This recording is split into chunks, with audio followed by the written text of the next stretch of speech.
नमस्कार साथियों, बहुत बहुत स्वागत करता हूं आपके अपने YouTube चैनल इजी लर्न में।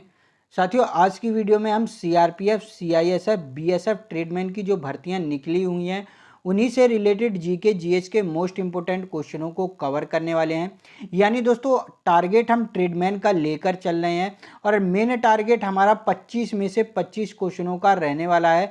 तो दोस्तों, आज से दोस्तों यह वीडियो शुरुआत हो चुकी है। डेली आपको इस चैनल पर सीआरपीएफ, सीआईएसएफ और बीएसएफ ट्रेडमैन के जीके जीएस और हिंदी के मोस्ट इंपोर्टेंट क्वेश्चनों की वीडियो इसी तरीके से मिलती रहेगी। तो यदि दोस्तों आपने अभी तक चैनल को सब्सक्राइब नहीं किया है तो चैनल को जरूर से सब्सक्राइब कर लीजिएगा और नोटिफिकेशन बेल को ऑल पर सेट कर लीजिएगा, जिससे दोस्तों कोई भी वीडियो आए तो सबसे पहले आपको नोटिफिकेशन मिल जाए। तो चलिए साथियों, आज की वीडियो की शुरुआत करते हैं। तो दोस्तों, आज की वीडियो में हम 25 क्वेश्चनों को कवर करने वाले हैं और टारगेट दोस्तों 21 क्वेश्चनों का रखेंगे। वीडियो के लास्ट में आपको जरूर से कमेंट करके बताना है कि कितने क्वेश्चनों को आप सही कर पाए हैं। तो चलिए साथियों, आज की वीडियो का क्वेश्चन नंबर फर्स्ट देखते हैं।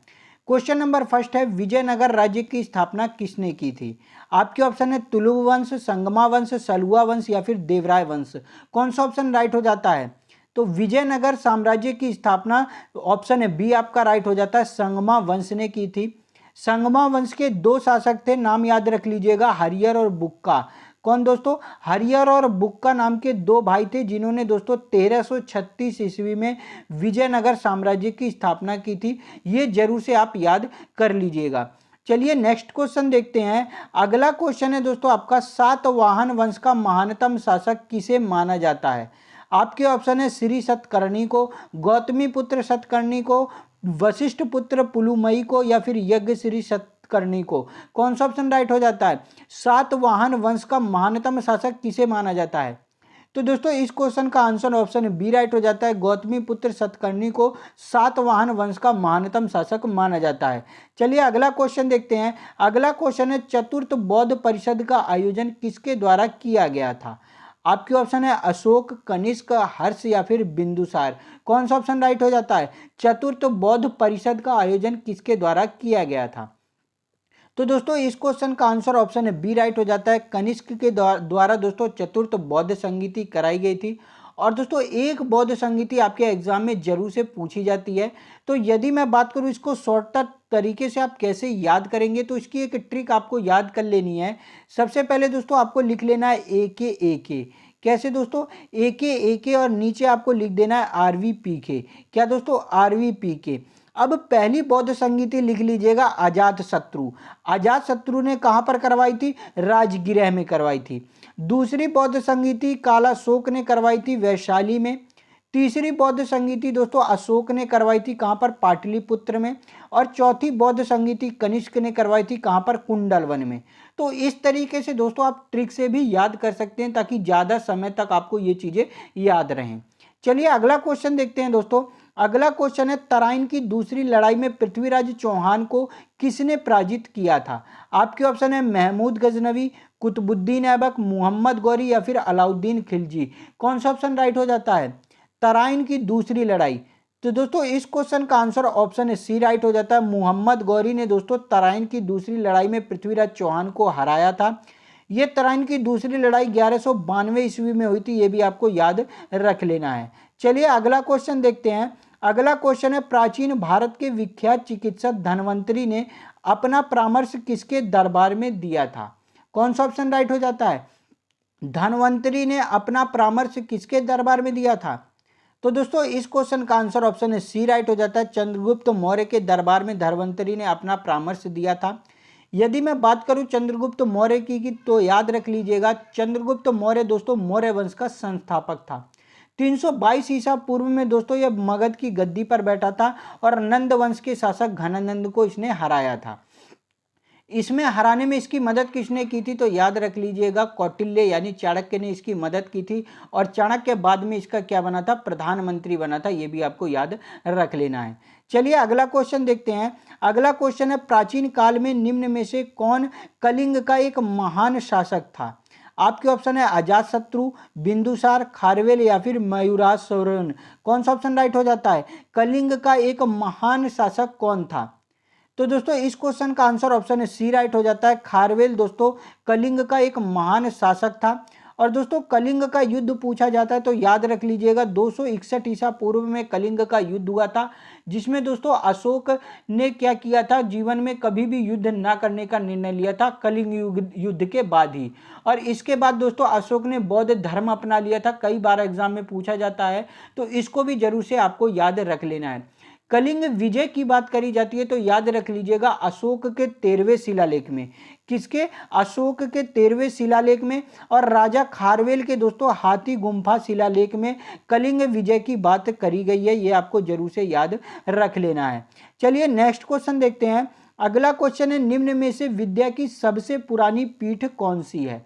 दोस्तों इसी तरीके के क्वेश्चन आपको एग्जाम में देखने को मिलने वाले हैं और ये मोस्ट इंपोर्टेंट क्वेश्चन है जो एग्जाम में बार बार पूछे जाते हैं। तो इन सभी को जरूर से आप नोट डाउन कर लीजिएगा और अपनी एक नोट्स तैयार कर लीजिएगा, ताकि एग्जाम के टाइम आपको रिवीजन करने में कोई भी परेशानी ना हो। तो चलिए दोस्तों बताइए निम्न में से विद्या की सबसे पुरानी पीठ कौन सी है। तो इस क्वेश्चन का आंसर ऑप्शन है बी राइट हो जाता है। नालंदा दोस्तों विद्या की सबसे पुरानी पीठ है और इसकी स्थापना कुमार गुप्त ने की थी, आपको ये भी याद रख लेना है। चलिए नेक्स्ट क्वेश्चन देखते हैं। अगला क्वेश्चन है भारत में तोपखाने का सबसे पहले प्रयोग किसने किया था। आपके ऑप्शन है अलाउद्दीन खिलजी, तैमूर, शेरशाह सूरी या फिर बाबर। कौन सा ऑप्शन राइट हो जाता है। भारत में तोपखाने का सबसे पहले प्रयोग किसने किया था। तो दोस्तों इस क्वेश्चन का आंसर राइट हो जाता है ऑप्शन है डी बाबर। बाबर ने दोस्तों 1526 ईस्वी के पानीपत युद्ध में तोप खाने का प्रयोग किया था, यह भी आपको जरूर से याद रख लेना है। चलिए नेक्स्ट क्वेश्चन देखते हैं। अगला क्वेश्चन है दोस्तों ब्रिटिश हाउस ऑफ कॉमन्स में चुना जाने वाला पहला भारतीय कौन था। आपके ऑप्शन है लॉर्ड सिन्हा, रविंद्रनाथ टैगोर, डब्ल्यू.सी. बनर्जी या फिर दादा भाई नौरोजी। कौन सा ऑप्शन राइट हो जाता है। ब्रिटिश हाउस ऑफ कॉमन्स में चुना जाने वाला पहला भारतीय। तो दोस्तों इस क्वेश्चन का आंसर ऑप्शन है डी राइट हो जाता है दादा भाई नौरोजी। दोस्तों Dadabhai Naoroji British House of Commons में चुने जाने वाले पहले भारतीय थे। दादा भाई नौरोजी को grand old man of India के नाम से भी जाना जाता है, ये आपको याद रख लेना है। इनकी पत्रिका पूछी जाती है तो पत्रिका आपको याद रख लेना है, राफ्त गुफ्तार नाम की पत्रिका इन्होंने चलाई थी। राफ्त गुफ्तार नाम की पत्रिका इन्होंने चलाई थी, ये जरूर से आप याद रख लीजिएगा। कांग्रेस के पहले पारसी अध्यक्ष थे दादा भाई नौरोजी। तो ये सभी चीजें जरूर से याद रख लीजिएगा दादा भाई नौरोजी से रिलेटेड जो एग्जाम में पूछी जाती हैं। चलिए नेक्स्ट क्वेश्चन देखते हैं। अगला क्वेश्चन है निम्न में से कौन सा नृत्य शास्त्रीय रूप है। वांगला, कालबेलिया, ओडिसी या फिर पंडवानी। कौन सा ऑप्शन राइट हो जाता है। कौन सा नृत्य का शास्त्रीय रूप है। तो दोस्तों इसका राइट आंसर हो जाता है ऑप्शन सी ओडिसी। दोस्तों एक शास्त्रीय नृत्य है। यदि मैं बात करूं भारत में कितने शास्त्रीय नृत्य हैं तो याद रख लीजिएगा 8 शास्त्रीय नृत्य भारत में है। मोस्ट इंपोर्टेंट है तो जरूर से याद रख लीजिएगा। किस राज्य के दोस्तों पूछा जाता है 2 शास्त्रीय नृत्य हैं तो याद रख लीजिएगा केरल के 2 शास्त्रीय नृत्य हैं। कौन कौन से। मोहिनी अट्टम और कथकली। कौन से दोस्तों। मोहिनी अट्टम और कथकली केरल राज्य के 2 शास्त्रीय नृत्य हैं। चलिए नेक्स्ट क्वेश्चन देखते हैं। अगला क्वेश्चन है ओलंपिक खेलों में हॉकी में भारत ने पहला स्वर्ण पदक किस वर्ष जीता था। ये सभी दोस्तों मोस्ट इंपोर्टेंट क्वेश्चन है और यदि दोस्तों अभी तक आपने हमारे चैनल को सब्सक्राइब नहीं किया है तो चैनल को जरूर से सब्सक्राइब करके नोटिफिकेशन बेल को ऑल पर सेट कर लीजिए, क्योंकि दोस्तों डेली आपको जीके जीएस और हिंदी के इसी तरीके से प्रैक्टिस सेट देखने को मिलने वाले हैं, ताकि जब तक आपका एग्जाम आए तो प्रैक्टिस इतनी टाइट हो जाए ना दोस्तों कि एग्जाम में हमें कोई भी दिक्कत ना हो और ज़्यादा से ज़्यादा क्वेश्चन हम अटेम्प्ट करके आएँ। ठीक है दोस्तों, तो इसीलिए चैनल को सब्सक्राइब कर लीजिएगा डेली प्रैक्टिस सेट देखने के लिए। ठीक है दोस्तों, और वीडियो को अभी तक आपने लाइक नहीं किया है तो प्लीज़ वीडियो को एक लाइक भी कर दीजिए, अपने सभी फ्रेंड्स में शेयर कर दीजिए जो भी दोस्तों ट्रेडमैन की तैयारी कर रहे हैं। तो चलिए बताइए ओलंपिक खेलों में हॉकी में भारत ने पहला स्वर्ण पदक किस वर्ष जीता था। इस क्वेश्चन का आंसर ऑप्शन है बी राइट हो जाता है। सन 1928 ईस्वी में ओलंपिक खेलों में हॉकी में भारत ने पहला स्वर्ण पदक जीता था। चलिए नेक्स्ट क्वेश्चन देखते हैं। अगला क्वेश्चन है दोस्तों आपका नवेगांव वन्य पशु विहार किस राज्य में स्थित है। दोस्तों ऐसा क्वेश्चन भी आपको एग्जाम में जरूर से देखने को मिलने वाला है। नवेगांव वन्य पशु विहार किस राज्य में स्थित है। तो इस क्वेश्चन का आंसर ऑप्शन ए राइट हो जाता है दोस्तों, महाराष्ट्र में स्थित है। चलिए नेक्स्ट क्वेश्चन देखते हैं। अगला क्वेश्चन है, निम्न में से कौन सा देश संयुक्त राष्ट्र सुरक्षा परिषद का स्थायी सदस्य नहीं है? आपके ऑप्शन है जापान, चीन, रूस और यूके। कौन सा ऑप्शन राइट हो जाता है? संयुक्त राष्ट्र सुरक्षा परिषद का स्थायी सदस्य नहीं है।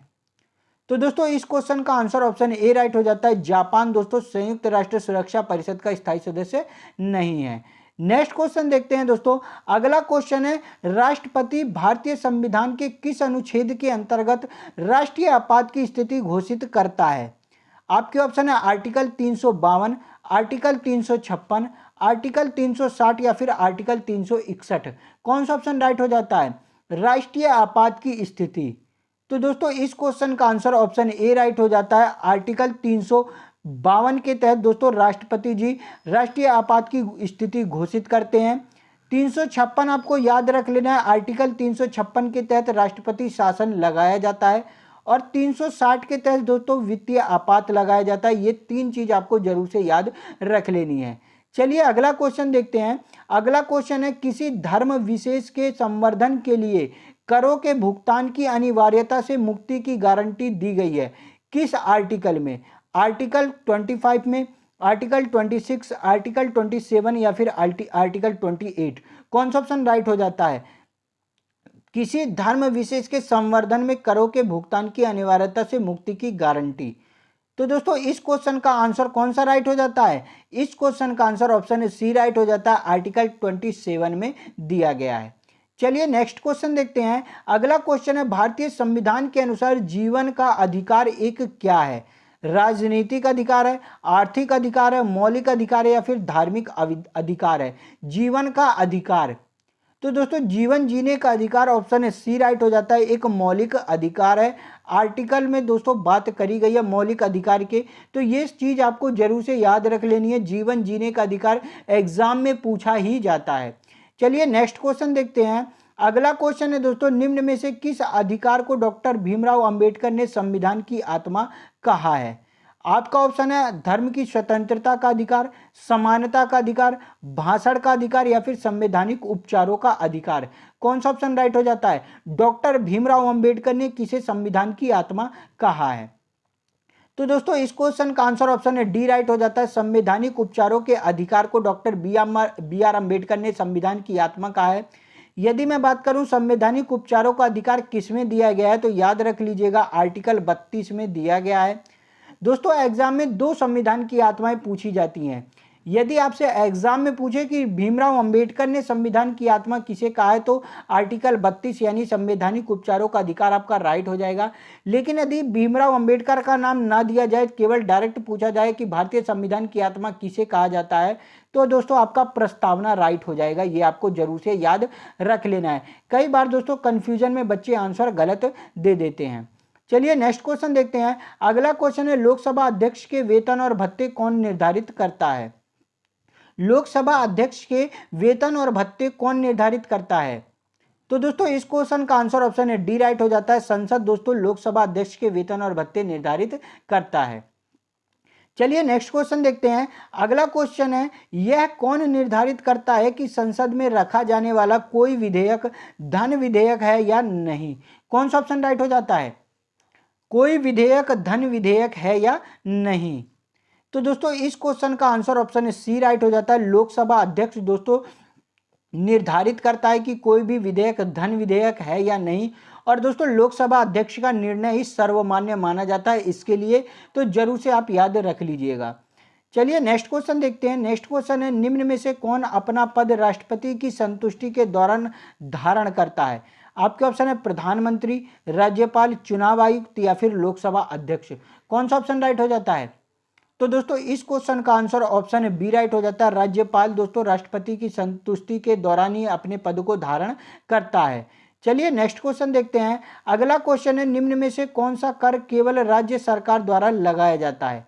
मनोरंजन कर, संपत्ति कर, आयकर या फिर निगम कर। कौन सा ऑप्शन राइट हो जाता है? कौन सा कर केवल राज्य सरकार द्वारा लगाया जाता है?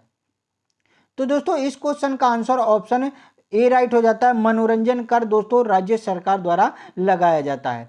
चलिए नेक्स्ट क्वेश्चन देखते हैं। अगला क्वेश्चन है, प्रत्येक राज्य में महाधिवक्ता की नियुक्ति निम्न में से किसके द्वारा की जाती है? आपके ऑप्शन है राज्यपाल, राष्ट्रपति, उच्च न्यायालय के मुख्य न्यायाधीश या फिर उच्चतम न्यायालय के मुख्य न्यायाधीश। कौन सा ऑप्शन राइट हो जाएगा? तो दोस्तों इस क्वेश्चन का आंसर राइट हो जाता है ऑप्शन बी, राष्ट्रपति। दोस्तों राष्ट्रपति महाधिवक्ता की नियुक्ति करता है। मोस्ट इंपोर्टेंट है, जरूर से आप याद रख लीजिएगा। चलिए अगला क्वेश्चन देखते हैं। भारत में संयुक्त बैठक की अध्यक्षता निम्न में से कौन करता है? आपके ऑप्शन है दोनों सदनों द्वारा निर्वाचित व्यक्ति, परिषद का अध्यक्ष, लोकसभा अध्यक्ष या फिर राज्यसभा अध्यक्ष। कौन सा ऑप्शन राइट हो जाएगा?